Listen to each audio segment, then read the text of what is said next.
The following message is transmitted at the request of the Northwest Avalanche Center. The Northwest Avalanche Center in Seattle has issued an avalanche warning for southeastern Clackamas County in Northwest Oregon, southwestern Hood River County in Northwest Oregon, and northeastern Marion County in Northwest Oregon.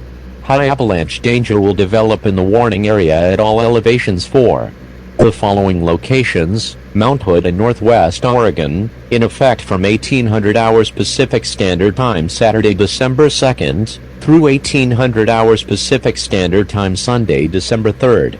Heavy snow, rapidly warming temperatures, and a transition from snow to rain will lead to very dangerous avalanche conditions Saturday night and Sunday.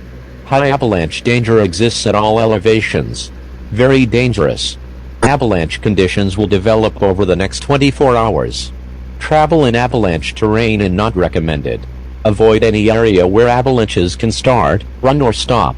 Consult https://www.nwac.us/or www.avalanche.org for more detailed information. Similar avalanche danger may exist at locations outside the coverage area of this or any avalanche center.